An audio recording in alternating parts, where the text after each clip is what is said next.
आणि जे कोणी टीका करतात त्यांना माझा सवाल आहे की महात्मा गांधीजींनी स्वदेशीचा नारा दिला होता.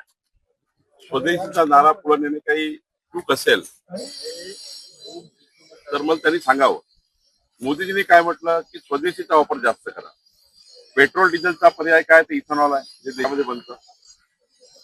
विजेचा पर्याय गॅस सिलेंडरचा पर्याय काय तर आपल्या देशामध्ये सोलर शेगडी आहे. सोलरवर 12 तास वीज देणारी इलेक्ट्रिकल शेगडीमध्ये स्वयंपाक तयार होतो. गॅस सिलेंडर 50% कमी करता येतो.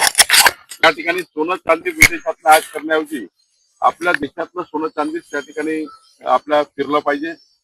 विदेशात पैसे देऊन काय उपयोग आहे. स्वदेशीचा नारा अनादी कालापासून आपल्या पूर्वजांनी दिला आणि आता माननीय मोदीजींनी दिला आणि महात्मा गांधीजींनी हाच नारा दिला होता. महात्मा गांधीवर टीका करतील का बाळासाहेब थोरात आणि विरोधक.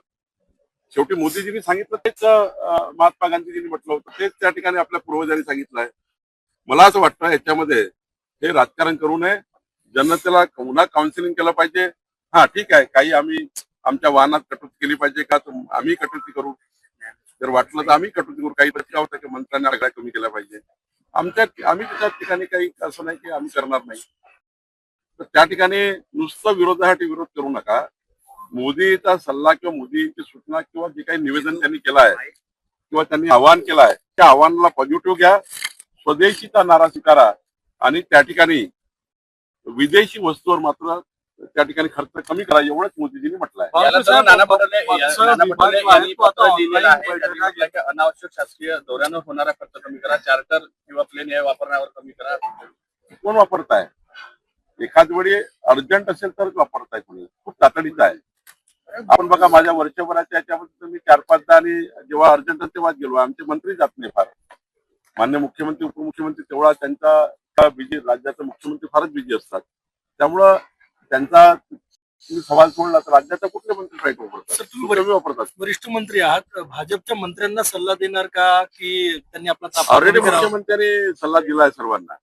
ऑलरेडी सर्व मुख्यमंत्र्यांनी स्पेशल फ्लाईट वापरण्याकरता त्यांची मंजुरी घ्यावं लागतं. मुख्यमंत्र्यांच्या मंजुरीशिवाय तुम्हाला स्पेशल फ्लाईट वापरता येत नाही. तुम्ही महसूल खात्याच्या बैठका आता इथून पुढे ऑनलाईन किंवा जे महसूल खात्यात ऑफलाईन माझ्या जास्तीत जास्त बैठका ऑनलाईनच असतात. मी कधी कलेक्टरला आपल्या ऑफिसला बोलवत नाही. मी कुठल्याही विभागीय आयुक्ताला माझ्या ऑफिसला बोलवत नाही. मॅक्झिमम बैठका ते कलेक्टर सोलापूरला होते नागपूरला यांनाही माहिती आहे. मी फार कमी कलेक्टरला बोलवतो. माझ्या त्या ठिकाणी प्रोटोकॉलमध्ये कलेक्टर घेऊ नये आमच्या पहिलेच सूचना आहे.